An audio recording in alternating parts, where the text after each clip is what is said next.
హైదరాబాద్ లో శివ సినిమా చూపించారు స్టూడెంట్స్. హైదరాబాద్ వనస్థలిపురంలో హోరాహోరీగా తలపడ్డారు.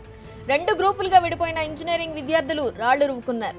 దీంతో స్థానికులు భయపడి పరుగులు పెట్టారు. ఈ ఘటన పోలీస్ స్టేషన్ కు కూతవేటు దూరంలో జరగటం గమనార్హం. దీనికి సంబంధించి మరింత సమాచారం మా కరెస్పాండెంట్ తిరుమల రెడ్డి అందిస్తారు. తిరుమల రెడ్డి, చెప్పండి, విద్యార్థుల గొడవకు కారణం ఏంటి? అసలు ఈ విద్యార్థులు ఏ కాలేజీకి చెందిన వారుగా గుర్తించారు?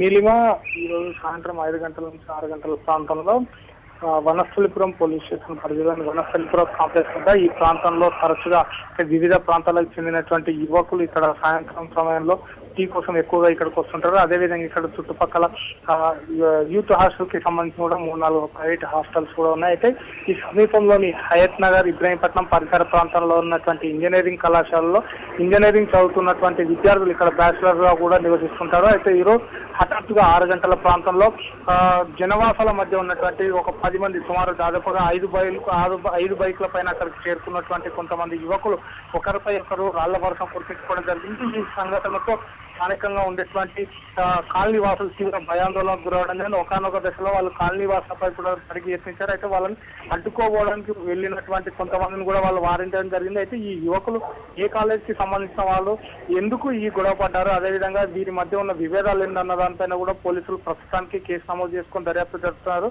అయితే గతంలో కూడా మనం చూసాం, చాహి ప్రాంతంలో స్ట్రీట్ ఫైట్ ఘటనలో ఒక విద్యార్థి, వాళ్ళంతా కూడా ఇంటర్మీడియట్ విద్యార్థికి సంబంధించిన వాళ్ళు. అయితే ఈ రోజు గొడవకు కారణమైనటువంటి విద్యార్థులు వీళ్ళందరూ కూడా సమీపంలోని ఒక ప్రైవేట్ ఇంజనీరింగ్ కళాశాలలో ఇంజనీరింగ్ మొదటి సంవత్సరం చదువుతున్నట్టు కూడా ఇప్పటి వరకు మనకు ప్రాథమికంగా సమాచారం ఉంది. అయితే ఈ యువకులు ఎందుకు తలపడ్డారు అన్న దానిపైన కూడా స్పష్టత రావాల్సి ఉంది. వీళ్ళకి సంబంధించిన వ్యక్తులను ఎవరు కూడా ఇప్పటి వరకు పోలీసులు అదుపులోకి తీసుకోలేదు. కేవలం స్థానికులు ఇచ్చిన సమాచారం మేరకు అక్కడ చేరుకున్నటువంటి పోలీసులు వస్తున్నారన్న సమాచారం తెలుసుకున్నటువంటి ఈ యువకులు ఒక్కసారిగా అప్పటి వరకు తలపడినటువంటి 10 మంది యువకులు కూడా అక్కడి నుంచి పరారవడం జరిగింది. అయితే వీరి కోసం ఇప్పటికే పోలీసులు ప్రత్యేక చెక్ పోస్టులను ఏర్పాటు చేసి ఈ యువకులు ఏ ప్రాంతానికి చెందినవారు, అదేవిధంగా ఇక్కడ ఎందుకు గొడవపడ్డారు అన్న దానిపైన కూడా కేసు దర్యాప్తు జరుపుతున్నారు. Neelima, thank you Tirumala.